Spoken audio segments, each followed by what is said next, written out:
미나상 콘방와 도쿄 K짱 데스. 여러분 안녕하세요. 저는 도쿄 K짱입니다. 자, 매주 목요일 밤 11시에는요 카카오TV와 유튜브 라이브 스트리밍에서 위험한 초대를 라이브로 시청하실 수 있습니다. 자, 오늘 제가 가지고 온 이야기는요, 호주에 살고 있었던 어느 한 여성에 관련된 이야기를 가지고 왔습니다. 호주에서 최초로 가석방이 없는 종신형을 받은 그녀. 그녀는 왜 가석방이 없는 종신형이란 큰 벌을 받아야만 했을까요? 지금부터 여러분들을 위험한 초대로 초대합니다. 어서오세요.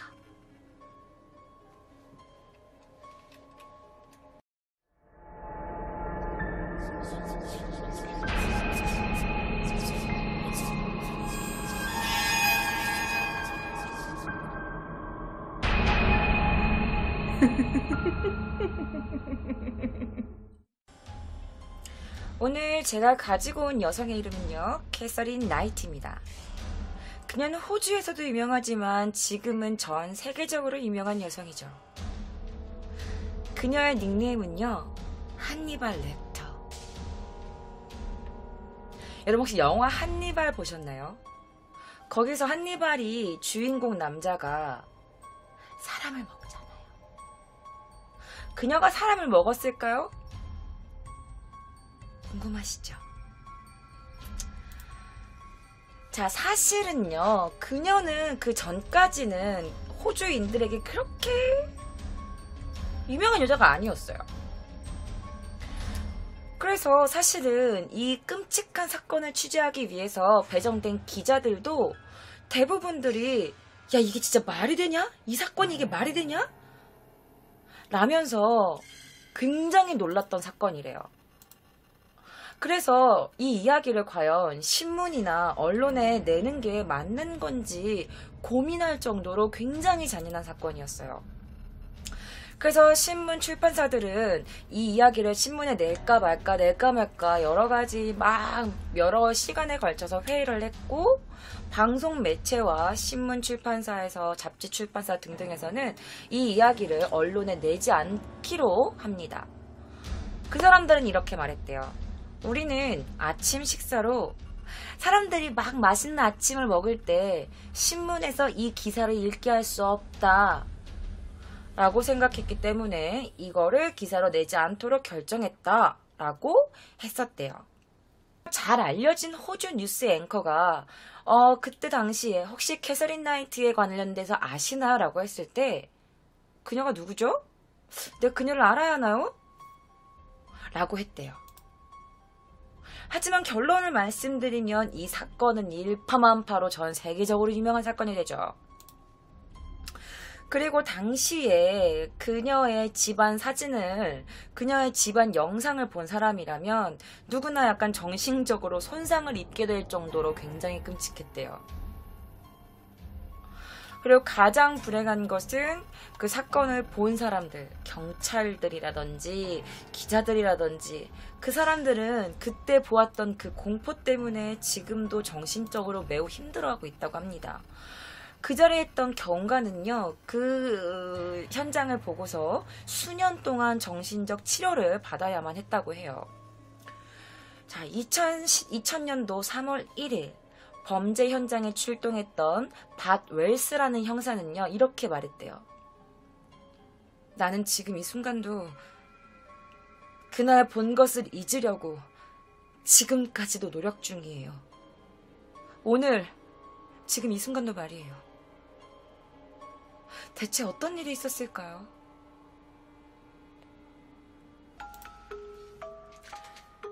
자, 그녀의 이름은 캐서린 나이트였습니다. 자, 그녀는 사실 꽤나 거친 가정에서 자랐어요. 그렇기 때문인지 몰라도 그녀도 한성질했어요. 자, 제가 표현하는 거친 가정이라는 건요, 바로 굉장히 폭력적인 가정에서 자랐다는 이야기입니다. 자, 1955년 10월 뉴사우스웨일즈 지방의 그 에버딘이라는 곳에서 그녀는 태어납니다. 그녀의 형제는 8명이었고요. 8명 중 1명이었죠. 자, 제가 지금부터 여러분들께 그녀가 태어났던 고향의 사진을 잠깐 보여드릴 거예요. 사실 제가 호주에 유학을 했었을 때 뉴사우스 웨일즈에 있었거든요. 그런데 호주가 워낙 크다 보니까 에버딘이라는 곳이 있었는지는 잘 모르겠지만 어쨌든 제가 그녀와 같은 공간에 있었다는 게 조금 소름이 끼칩니다. 자, 그녀가 태어난 에버딘이라는 곳에는요, 고작 2,000명 정도의 사람들이 살고 있는 아주 작은 마을이었어요. 자, 이 대부분의 지역이 도살장이 있었어요.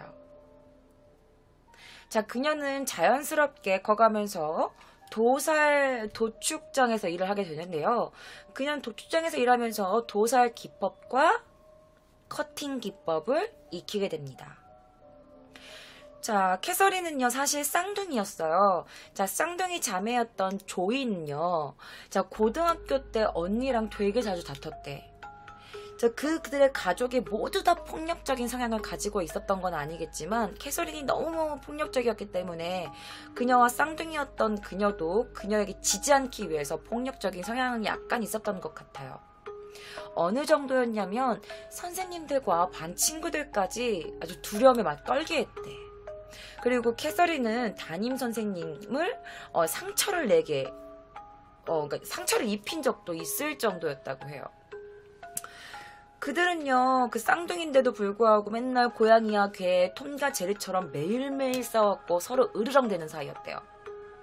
그런데 또 웃긴 게 만약에 둘 중에 한 명을 누군가가 건드렸다. 그러면 그녀들은 둘이서 힘을 합세해서 건든 그 사람에게 달려들기도 했다고 해요.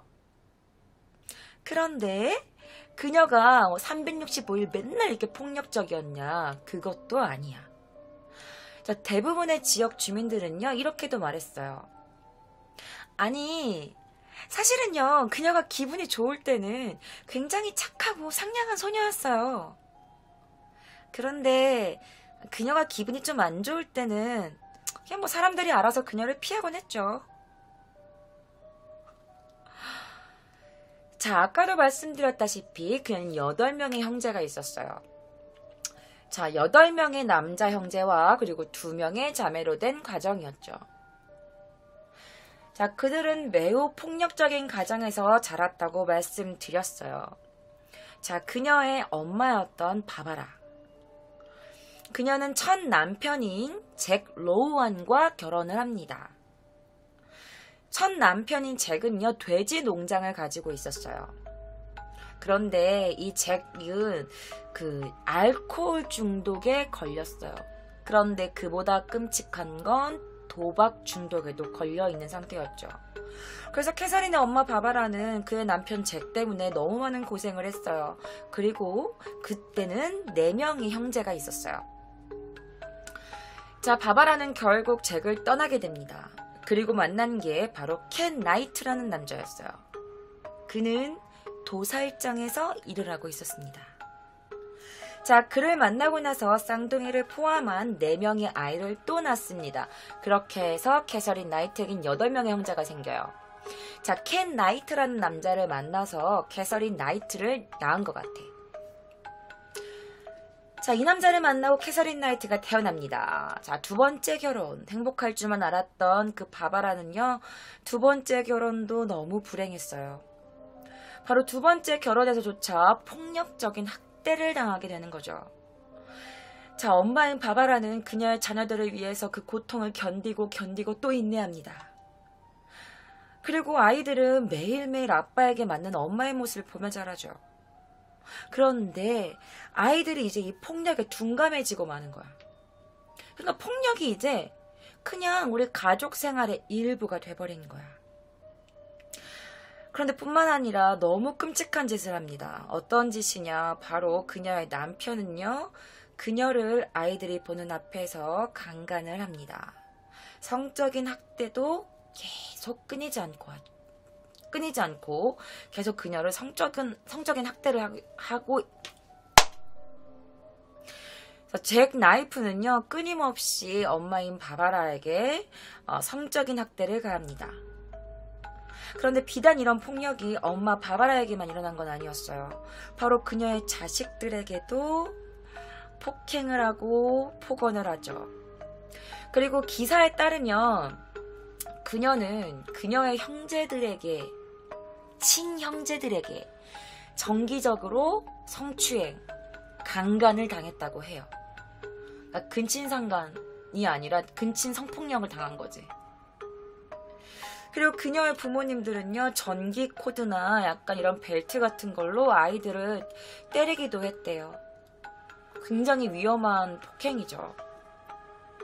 그리고 그 집에는요, 부엌문이 있었어. 근데 부엌문 위에는 커다란 이렇게 나무 판자가 있었대요. 근데 그곳에 뭐가 있었냐? 아주 큰 총이 걸려 있었대요. 그리고 이제 아이들이 매일매일 그 총을 볼 거 아니야. 매일매일 아빠한테 막 전기 코드로 채찍당하고, 막 오빠들은 막 나를 강간하고 겁탈하고, 막 아빠도 날 겁탈하고, 아빠는 맨날 엄마 때리고 막 이러는데 그 총이 있으니까, 아빠가 우리가 말을 안 들으면 저 총으로 우리를 죽일 수도 있어. 그러니까 아이들은 매일매일 부엌을 왔다 갔다 하면서 알게 모르게 세뇌를 당한 거야. 자, 그러다가 그녀는 고등학교에 진학합니다. 그녀는 물론 좋은 학생은 아니었어요. 가정교육을 제대로 받지 못한 탓인가요?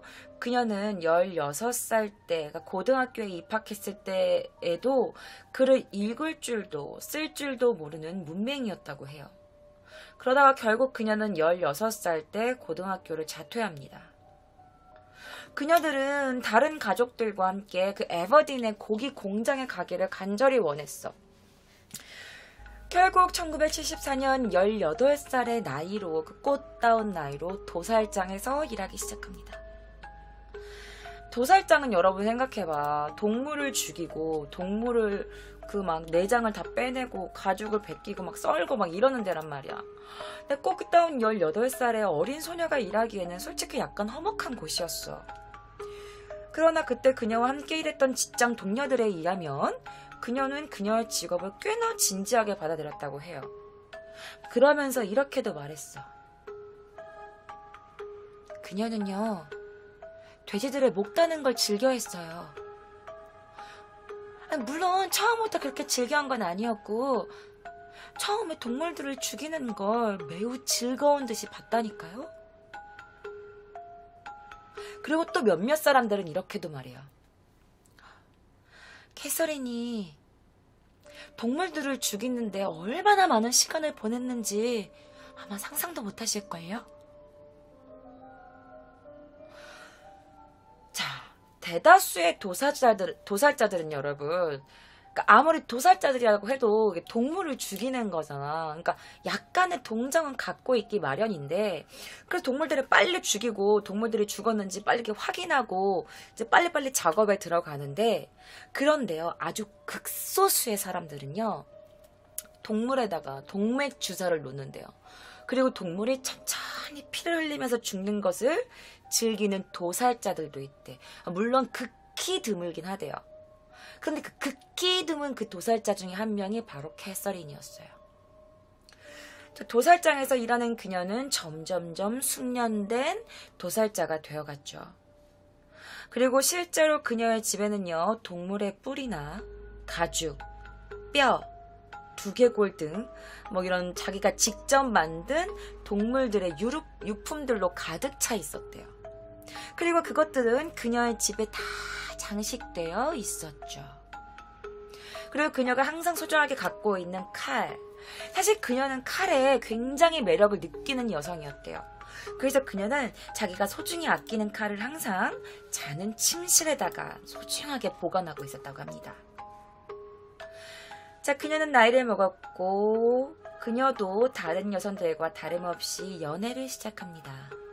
그리고 그녀의 인생에 4명의 남성이 들어가게 되죠. 자, 그녀가 굉장히 폭력적이고 학대가 가득한 가정 환경에서 자라서 그런 걸까요? 자, 그녀는요, 굉장히 난폭하고 굉장히 성격이 포악해요. 그래서 그녀의 남자친구들은 그녀의 폭력적인 성향에 못 이겨서 그녀를 내쫓기도 하고 그녀에게서 도망치기도 했었어. 하지만 그녀의 모든 남자들이 처음에는 도망가지만 나중에 결국에는 그녀의 삶으로 다시 돌아가기도 했대요. 아마 그녀는 자신의 그 파트너들, 자기 남자친구들이 내가 이렇게 하면 남자들이 좋아해. 그가 이렇게 하면 나에게 돌아올 거야. 라는 걸 아마 알고 있었을 거야. 그녀는 남자를 만났을 때는요, 자주 마시던 술을 참았어요. 그리고 항상 맛있는 음식을 만들었고 식사를 하면서 그들을 행복하게 할 수 있는 모든 것들을 고민하기 시작해. 하지만 또다시 머지않아 각각의 파트너들은요, 그의 작은 내면에 약간 인격장애, 경계선 인격장애가 있다고 생각하고 다 도망가요. 자, 그녀의 병은요, 평소에는 나타나지 않아. 약간 뭐랄까, 제가 기분 좋거나 그러면 얌전하고 친절하고 사랑스러운 여자야. 그런데 약간 자기 수에 틀린다 싶으면 변하는 거야.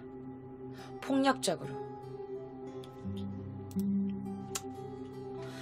자, 경계선 인격장애자들의 그 약간 갖고 있는 특징을 말하면요, 사랑하는 사람들에게 굉장한 집착을 보인대요. 그리고 질투심이 굉장히 많고요. 그리고 항상 그들을 의심해. 나를 속이고 있어. 거짓말을 하고 있는 거야.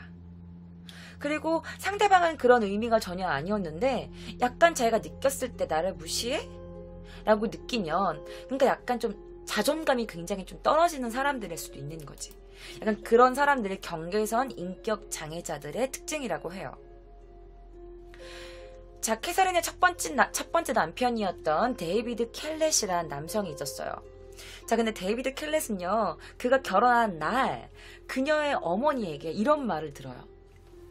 켈렛, 미안하지만 너는 그녀에게 아주 잘해야 할 거야.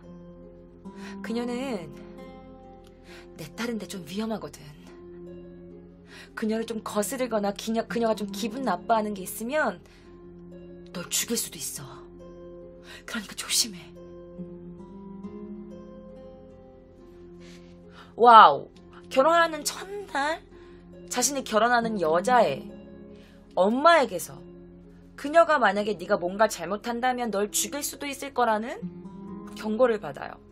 그런데 그는 그때는 그렇게 크게 진지하게 생각하지 않았어. 그냥 딸 가진 부모님이 자기 딸한테 잘하라고 하는 그냥 약간 조금 무서운 농담 정도로 들었다고 해요. 그리고 이렇게 사랑스러운 그녀가 자기를 죽일 거라고는 전혀 생각하지 않았죠. 자, 그녀는 보통의 요리 솜씨와 보통의 가사 능력을 가지고 있었어요. 하지만 그들은 그녀의 집착과 의부증 그리고 폭력성에 점점 괴로워합니다. 자, 캐서린은 1974년 데이비드 켈렛과 결혼을 합니다. 그리고 1976년 두 딸 멜리사와 1980년도에 나타샤를 낳습니다. 하지만 결혼 생활도 바로 끝이 났죠. 결혼 생활이 파탄났을 때 그녀는 데이비드 손더슨이란 남성과 새로운 연애를 시작합니다. 그리고 그녀는 1988년도에 딸 바바라를 낳죠. 그녀도 엄마와 마찬가지로 자궁이 대단한 여자야. 자, 하지만 또 그녀는 그거 헤어지고 다른 남성이 있었어요. 바로 존 칠링 월시스라는 남자였어. 자, 그녀는 그와 1990년도부터 1993년도까지 그와의 만남을 지속해요. 그리고 존과 함께 있을 때는요, 1991년도에 에릭이라는 아들을 또 낳습니다. 자, 그리고 그녀가 드디어 마지막 남자였던 존 프라이스를 만나게 되는데요. 이렇게 말하면 여러분들 무슨 말인지 모르겠죠. 누구야? 존 누구야? 누구야? 그래서 제가 여러분들을 위해서 그녀의 남성 편력 그리고 그녀의 남성 연애 과정을 설명해 드릴 거예요. 조금 잔인한 부분이 나올 수도 있으니까 여러분 각오하고 들으시는 게 좋을